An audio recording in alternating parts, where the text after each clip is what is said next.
What's up, people? Clank here again with another deck profile. I'm here today with counter fairies, something that I'm normally not used to doing, but I feel like showing off this deck because I feel it's probably one of my better decks. So without any further ado, let's get started. So to start things off, we have 3 Sacred Archknight Parashath. You really special summon him with the Rebirth of Parashath, or you special summon him from the graveyard by his own effect. Pretty good card, one of your boss monsters. Your other boss monster, which is the Dark, which you could turn this into a Chaos deck if you felt like it. It's all up to personal preference.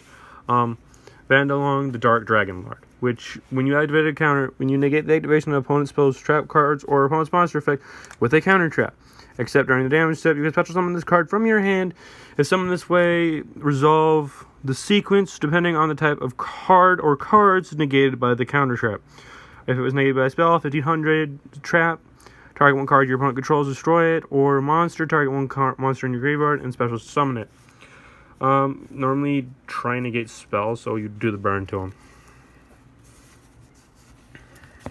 Because it's just a beautiful card to use against your opponent.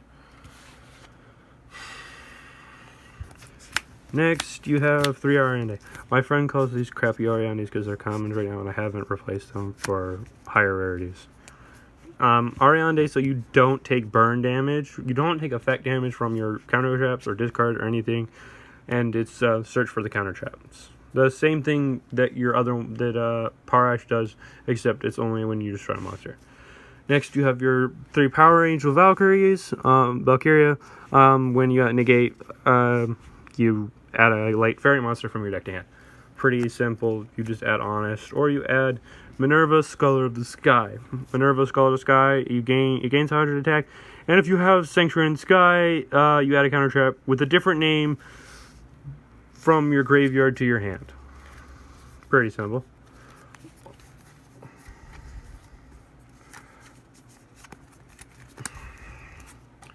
Next, we have your one-ofs, 1 Herald of Orange, 1 Herald of Green, Till, and Archlord Christia, because you have a lot of fairies in this deck. This card does great along with Matil because it gains you 1,000 life points. So you're basically gaining back what you lose for a lot of your stuff. Herald of Green and Orange for monster and spell negation. I don't run purple, not yet. I don't know if I'll run it, but it's something I decided not to do. Well, that's it for your monsters. We're on to our traps. Your main trap, your Rebirth of Parashath, which you have to reveal a counter trap in your hand to activate this, and discard and pay 1,000 to activate. Next, you have your Divine Punishment, which you have to have Sanctuary in the Sky on it. Because it has no cost, that's the whole reason why it has to have it. It's evil card, but beats up your opponent pretty easily. Next, you got 2 wiretaps, 2 recalls, 2 drastic drops-offs, 2 solemn strikes, 2 dark bribes, a judgment, and a warning. These are just basic counters to a lot of decks your opponents are probably going to be playing.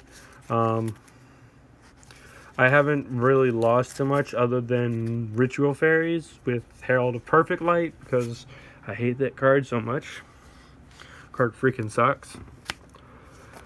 Next, we have the Sanctum of Parashath, which it increases your its name is Sanctuary in the Sky while in the field or in the graveyard. Fairy monsters in the field gain 300 attack and defense. Set spells and traps cannot be targeted or destroyed by opponent card effects. Once per turn, you can target up to 3 fairy or counter trap cards in your graveyard and put them on top of your deck in any order. Next, you got 2 Ties of the Brethren. People tell me I should run this at 3 in here, but I don't like it. I don't like paying a lot of life points. So then Valhalla, because Valhalla, you basically have no monsters on your field. You can special summon something from your hand. And then Sanctuary in the Sky, because you wouldn't take any battle damage with the fairies. Basic deck. nothing really special about it. In my personal opinion, it's just a deck that I like to run. You guys got any comments for me on this deck? Leave it in the comment section. Like and subscribe if you feel like it. That's all. Have a good day.